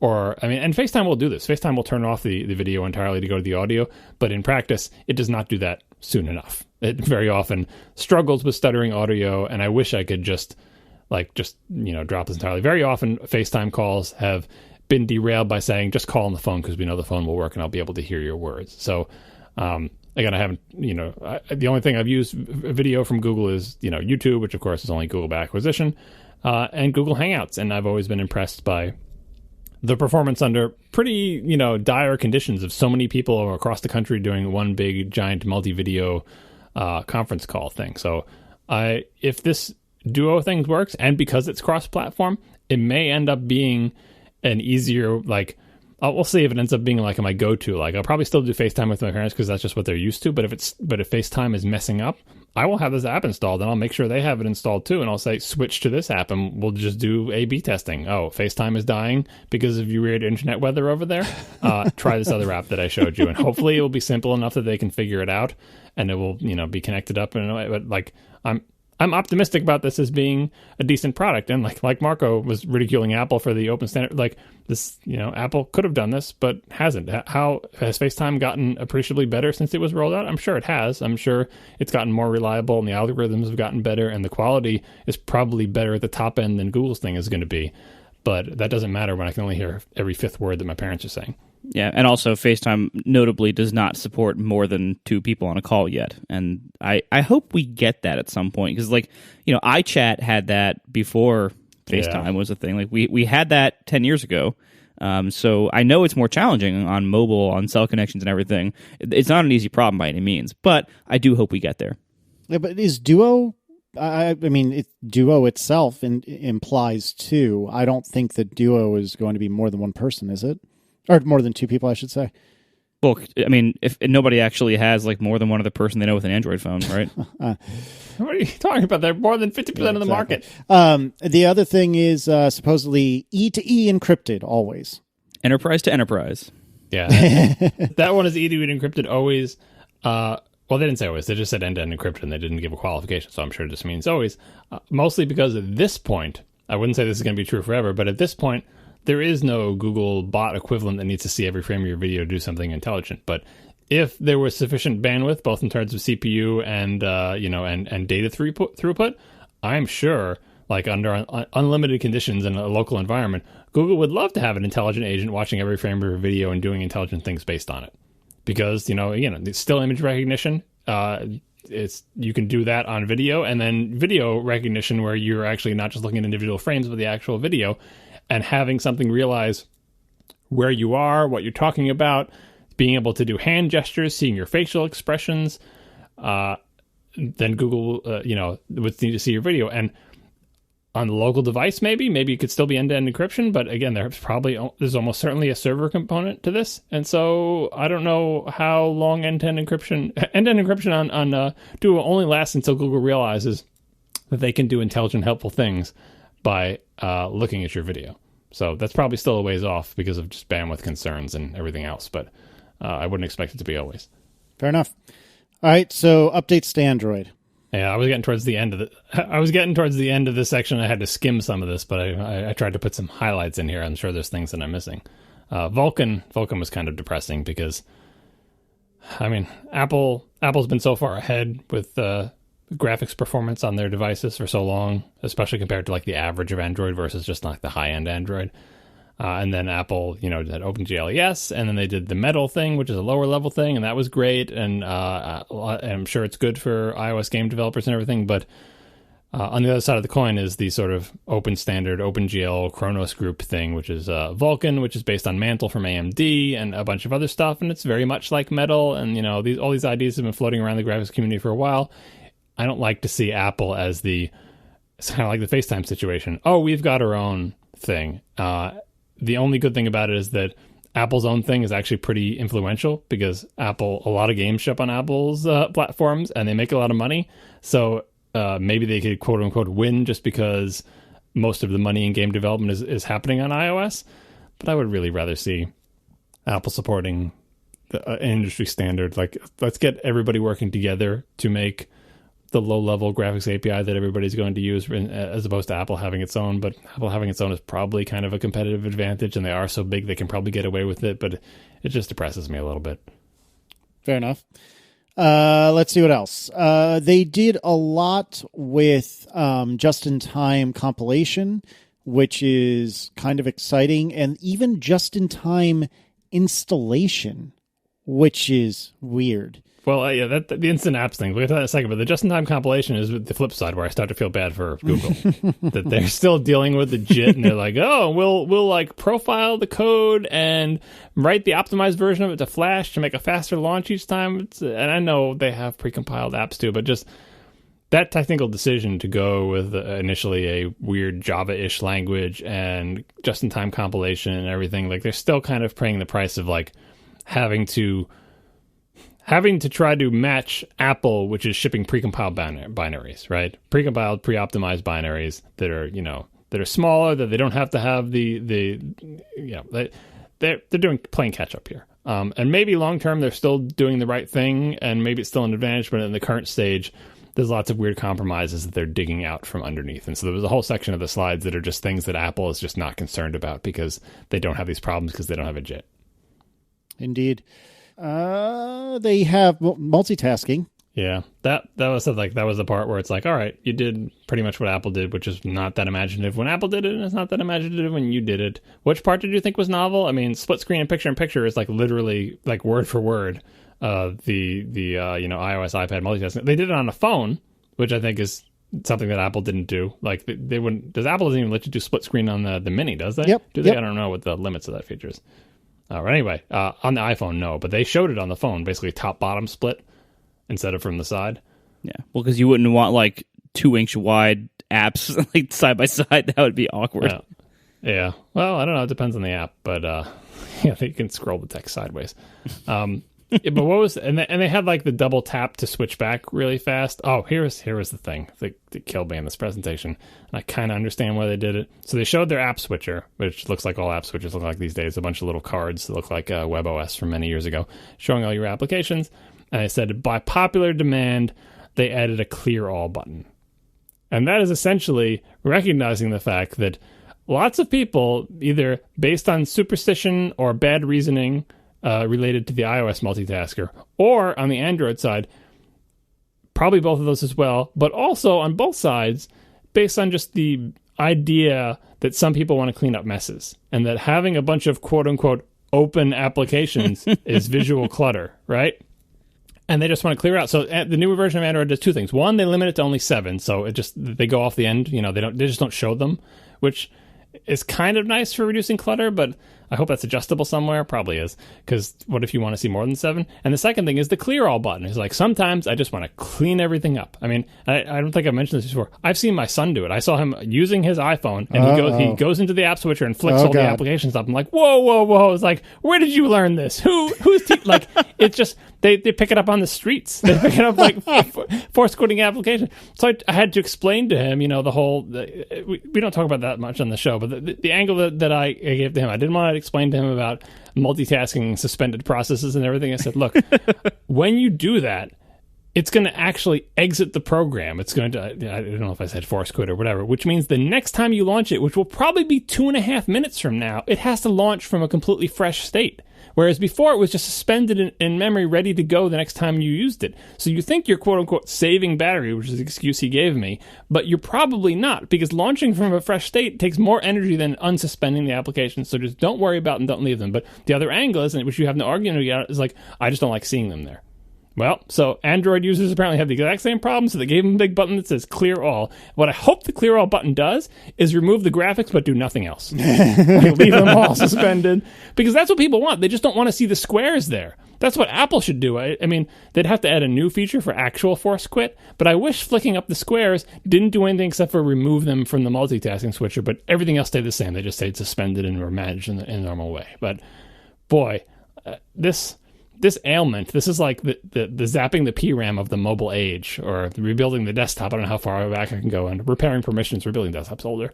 Like, these voodoo solutions, but this one I think there's a foundation that people just don't like to see the mess. So Android is giving them a clear all button. God, we need to have like a summit, like a G8 summit for like people who make computer devices to talk about pathologies related to the multitasking switcher. Because there are a lot of them.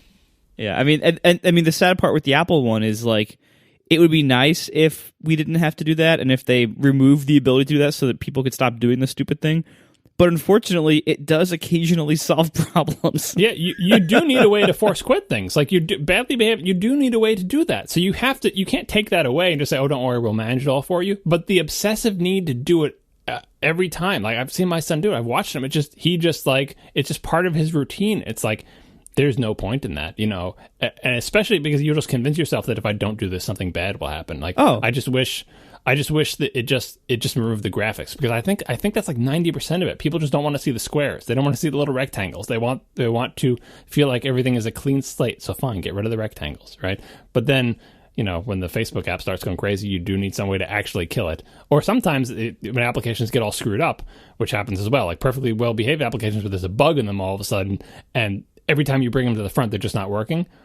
That happens, and you need a way to get rid of them. I don't know. It's a difficult situation. All right, I got it.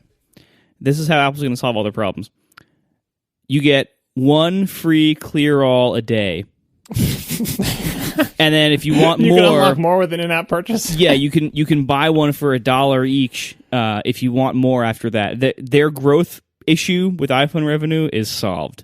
Yeah, it's what do you call it? It's an energy-based mechanic where you exhaust your energy, you have to do an in-app purchase to get more. Clear All. I don't know. I wasn't there in the crowd, but I wonder if that was like a big applause feature, because they did say by popular demand. Someone who works at Google, please tell me that doesn't actually do anything except remove the graphics. It will make me so much happier. All right. We should quickly talk about instant apps. This is a really big, hairy, technical mess that might end up being really good, has a lot of potential risks, has a lot of potential ramifications, good and bad, and we don't really know enough about it yet, I don't think, to really say like whether this is going to work, what the risks totally are. But You're worried about security risks? Is that what you're thinking of? Well, hold on. Let me kind of explain what's going on here. So yeah, explain. Chief summarizer in chief. So That makes it longer. Why'd you? You're doing it. I'm doing a terrible job. I'm fired. So the idea with instant apps is you're in a situation where you really want to consume some content that is associated with an app. So they gave an example of wanting to watch a BuzzFeed video. They gave an example of walking up to an NFC-enabled parking meter. Right, because critically, it's you want to do something with an app that you don't have installed. Sorry, yes. So you don't have this installed, and you walk up to this parking meter, and the parking meter has some NFC ID that some way, somehow, Google and Android know are associated with such and such app in the Play Store. So what instant apps will do is it will, behind the scenes, instantly download the subset of the app that you need to perform the particular function you're trying to do, be that watch the BuzzFeed video or pay for parking or what have you. And it will do that and load it instantly or thereabouts, so it's available to you. So you walk up to the parking meter, you swipe your phone near it, the NFC thing kicks in, it will download the parking meter app. You can put money into it. You can use your Android Pay and walk away and everything's good. And you haven't downloaded the entire app. You've just downloaded the pieces, I'm assuming the intents in the Android system that are required for the operations you're trying to perform. At first glance, it sounds kind of good because I don't like downloading apps just for single use events like this. And actually I have in the past downloaded a parking meter app in the DC area specifically to park in DC, and then I've never used it since. And so in theory, this sounds kind of good, but what happens then when I walk away from the meter? I didn't pay close attention to what the brand of meter was or what app I just got quietly installed for me, and I need to add time. Like, what do I do then? Does it say, oh, you've just installed the Parkminder app? Does it allow you to download the Parkminder app from the Play Store because you've instant downloaded it recently? Like, how does that all work? I'm actually less concerned about Android apps splitting themselves up into pieces because they tend to be, from what I gather from our Android developers, a lot more modular. But this whole user interaction, I think it leaves a lot of questions in my mind. Well, I mean, with the machine learning and the context thing, they said, oh, and you can add more time later. I thought the same thing. How do I know how to add time? But contextually, basic machine learning stuff that they've already got, it knows what you're talking about because you just did a parking meter thing. And so if you just yell into your phone or type into your Google Assistant app, add another minute to the meter, it should know what the heck you're talking about from context. And I think it can already do that. But I think the idea is that this is kind of like getting more into the OpenDoc model. From a phone user's perspective, for certain classes of things, and perhaps a very large class of things, they don't care so much about your app. Your app is important to you as the app developer. They just want to accomplish something in the world, whether it's paying for a parking meter or buying a movie ticket or making a reservation at a restaurant they're in front of. And they just want to accomplish that task. They don't want to find the app that they need to download. I found myself in that position where I want to do something, and I've heard that you can do something with this store that I know. I'm like, what is their app called? Or what was the name of that app that I heard? Or just based on other contextual clues and having an open API to say, from the user's perspective, their phone will just do this. Something their phone couldn't do before, it suddenly can do, and fairly quickly, without them having to search the App Store for an app and download it. I think that's a good user experience and something they could be shooting for. Many problems exist in it. Security is probably one of the big ones, but like you said, is this just spamming my phone with apps that are installed as I walk past parking meters, or even if I initiate it, how do I keep track of all this crap that's getting installed? There's a potential downside for this to be abused. But on the other hand, it is a very Apple-like feature. I mean, Apple is the company that dreamed up OpenDoc of I'm not so concerned with your application. I'm concerned with my task. And it's like computers of the future where you're like, how does that thing all of a sudden know how to work with this thing? It's like magic where you're like, oh, I've never used this thing before in my life, but it has Android integration. I don't have to do anything. And all of a sudden my phone can do this thing that it couldn't do before. And I think that's awesome. I'm not entirely sure Google is the company to pull that off based on the amount of weird things that go on in the Android ecosystem. But I endorse the idea. Like Chromebooks, for example, and the whole throw your computer in a lake. It doesn't matter because everything is in the cloud. I like the idea. I like it as a goal. I don't know how close we're going to get to it with this particular implementation, but we'll see. Anything else on Android N? They didn't actually announce a name. They're soliciting names. They made the joke about don't call it something McSomething face. But anything else on Android N? I mean, I think it's going to be interesting to see how much of this stuff, plays out and develops. None of us use Android really ever, so I think it's funny that we just spent 2 hours talking about this stuff. But hey, it's industry news. I think it's also interesting to see, a lot of the commentary so far has been that this is a lot of like underwhelming stuff. A lot of it is kind of just matching Apple features or giving their response to Apple features. And, that's just how the industry goes. There are some years where Apple borrows heavily from Google features, and there are some years where the reverse happens. And this is a very mature market of like these advanced smartphone OSs where I don't think we can really expect changes that are on a much bigger scale than this most years, because it just doesn't, we're to the point now where this stuff is mature and the low-hanging fruit has all been picked. And is that really what you think after seeing this impression? You're like, oh, low-hanging fruit, they're doing kind of similar things. We shouldn't expect big changes. That was not my impression I got of this at all. Well, I mean, like at the OS level, like these kind, like the stuff they're doing with like data services and machine learning, ding, ding, ding, is like that is where the advancement is happening for Google now. But you don't think instant apps is implementation-wise, who knows? Right? And by the way, this implementation will work all the way back to Jelly Bean, which was another kind of sad part of the presentation. It's like, oh, look how good we are about backward compatibility. No, it's because you can't move your install base to your most recent OS. But anyway, I think that is an admirable and interesting goal that no one else is even touching. Like, that is, where have you seen something like that before? I think it's an awesome idea. And they are the first big player to say it's a thing and you can try to do it. And, lots of caveats about it. But that's, OpenDoc didn't work and maybe this won't work either. But from a user's perspective, I think it is significant. I guess. Like, and I would call that an OS feature. Like, that's what else is like launching and installing and launching and running apps. That's significant. I don't know. It's potentially so problematic, like from just like a security and technical perspective. Like, not to say it can't be done, but just it's going to be it's going to be hard to do it well and correctly and safely. And it depends on support. It's like Apple Pay would be crap if I couldn't use it anywhere. But it's the technology and the idea behind Apple Pay could be great, but if I couldn't use it in any of the stores, it would be a total failure. So there is the infrastructure part of it, which is weird because you're like, oh, Android's the majority; they should be great on the infrastructure, but like they're the majority, but they're not always where the money is, and that kind of tends to lead to what. So let's put it this way.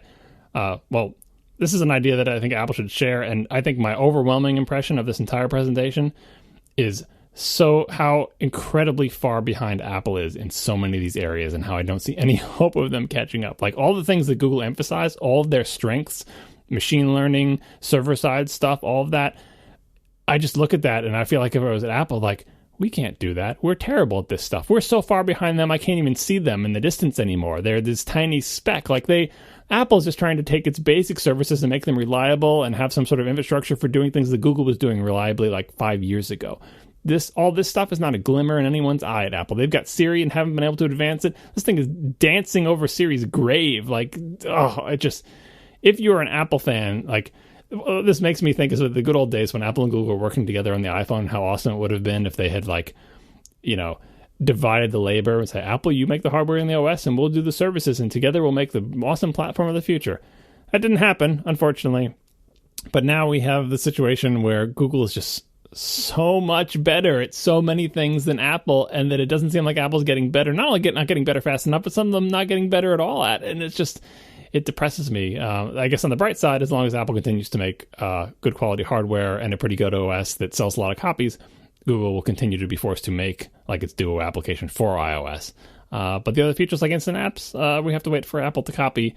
And all the machine learning stuff, I don't have any real hope of Apple ever copying if their past history is any judge. So, boy, I think this was... It's not like a giant victory of Google over Apple, because, again, there's things that Apple does better as well, and each one is obviously going to emphasize the area where they're stronger. But this, I feel like Google is accelerating away from Apple, not just barely staying ahead in the areas that it has always been ahead at. Yeah, I think that's really astute. One other quick point I wanted to make, and then we should probably wrap, is they talked about Android Wear 2. A couple of quick thoughts about that. Number one, I understand why the watch I carry on my wrist today and every day is a rounded rect, but man, the circles look so much better. And number two, they had a couple of different means of input, including like a swipe keyboard, which strikes me as freaking terrible. But they also had handwriting where as you write, it scrolls to the left automatically. Which I think I'd seen on like OneNote or something like that in years past. But it seemed like an incredibly clever way to handle text input on a watch, because you can put, about a character on the screen at a time. And if it's scrolling automatically, under your finger, it looked at a glance like it worked really, really well. And I'm very curious to hear if that is implemented well. And if it is, then I want it on my watch. I still believe that anytime you're doing text input on a watch, you've lost. I agree, but in a pinch, it would be nice to not have to use Siri. You just use graffiti. Yeah, totally. Yeah, just draw the same letter over the same spot. You don't need to scroll. Just keep drawing the same letter on the watch face. Yeah, the Android Wear, what it has going for it is they're trying everything. It's true, right? Well, and honestly, I mean, I'm not going to get too far into this now because we're out of time. But honestly, I think Casey, you mentioned like, man, round looks so good. Android Wear can do different shapes than Apple can because the design of the platform from the beginning was, in a very Android way, to have a scalable system that could apply to any large set of different device sizes and shapes and characteristics. That, I think, ultimately will prove to be the better way for wearables to be designed, for wearable platforms to be designed. I don't think the current Apple Watch model of we're just going to make one type of watch in one shape with one configuration, basically, they allow all the different bands and there's two different sizes of the same shape, but it's basically one configuration of the watch.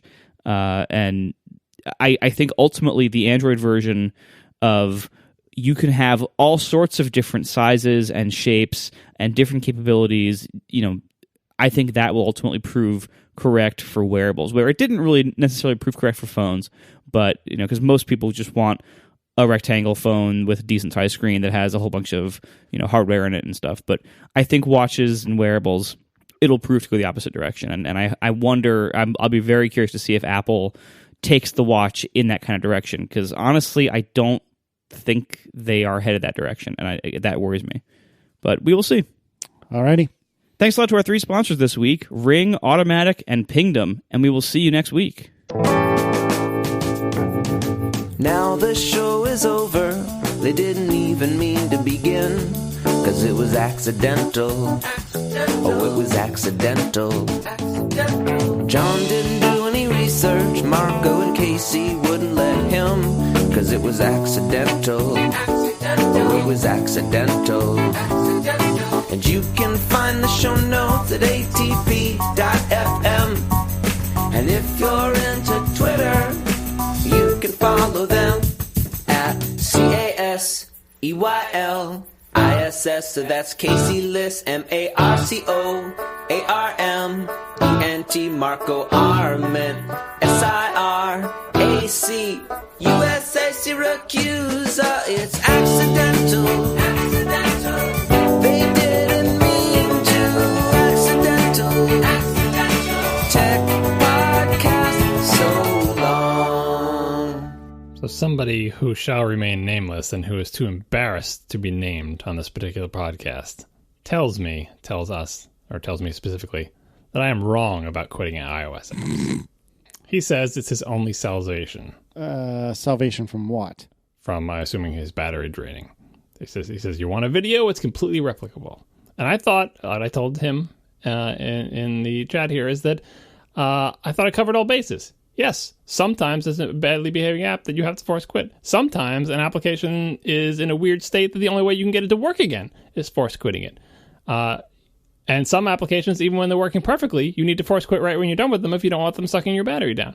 True. All true. And yet, I still say The reflexive habit of force quitting every single application every time you're done with it is crazy because you are draining your battery more because you're just relaunching them fresh the next time you use them, which is going to be 30 seconds from now when you launch your Twitter app again. Crazy. What I'm against is the reflexive routine force quitting of everything, and that is the habit I see, not the selective based on past experience that I have to force quit this application or it drains my battery. No, that's not how people act. Most people, it's just like flick, flick, flick, flick, flick, use flick, use flick, use flick. They're double tapping that home button like crazy. They cannot have a single, they can only ever have one thing there. When they're done with it, they flick it so they can go back to Springboard and see nothing. It's, it's... and he's saying it's not about that, it's about apps that won't launch. Like I said, sometimes they get into a state where you bring them to the foreground and they do nothing, and you have to force quit them to be able to launch them again. I understand that. And yes, sometimes the OS gets so hosed that you got to reboot. But none of this argues for you must reflexively force quit every single application on your phone every time you use it. And which, again, is exactly what I see, and it's what I see my son doing, and trying to reason with him has not worked, and he still does it, and it's an embarrassment. Okay. Good talk. No, I mean, like, any reason that, any, like, legitimate reason that you'd need to force quit all these apps all the time is probably either a bug or a shortcoming in the operating system. And so, like, yeah, Apple should fix those. Like, it is totally valid today to say, I need the ability to force quit apps because sometimes they don't launch right or whatever. You're always going to need the ability, but just for it to be a 100% blanket habit is not a good idea. Yeah. I mean, like the Apple Watch, this is not a good example in general of how to design a responsive and stable software platform, but the Apple Watch has a way to force quit apps without having an app switcher. Most people don't know about it, but you can do it. It's, basically you hit the sleep button and then you hit it again. You look it up. But yeah, it has a way to do that.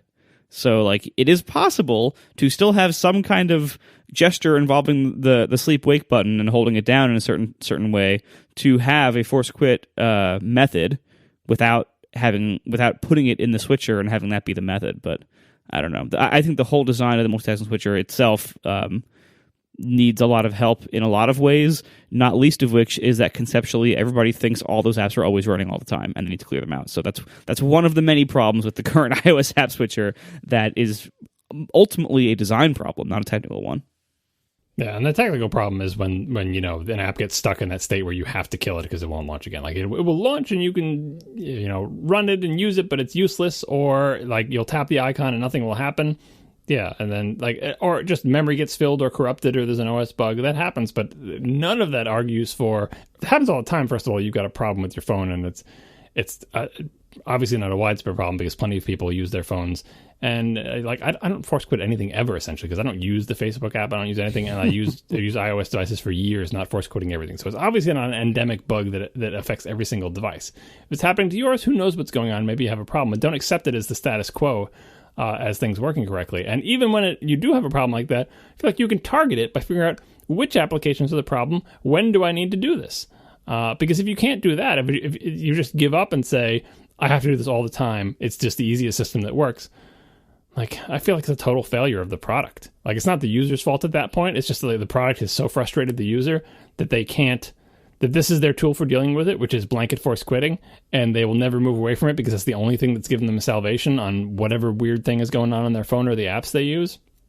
And I feel like if Apple saw you do that, they would feel that they have failed you as a vendor of a product because they don't want you to use it that way, and you shouldn't have to use it that way. And if you feel like you do, whether it's true or not, whether you have to, if you feel like you do, that's a breakdown there. But anyway, I would say if you are listening to this and you reflexively force quit all your apps, consider trying to target your force quitting, trying to target it better. And maybe if there's an application that's a particular problem, get it off your phone. I know you can't tell people to get rid of Facebook. It's like telling people, I don't know, like to give up their firstborn. But if that's not an option for you and the Facebook is the problematic one, just try reflexively force quitting Facebook. But don't say reflexively force quit your favorite Twitter app because it's probably fine. Or maybe your Twitter app is the problem. I don't know.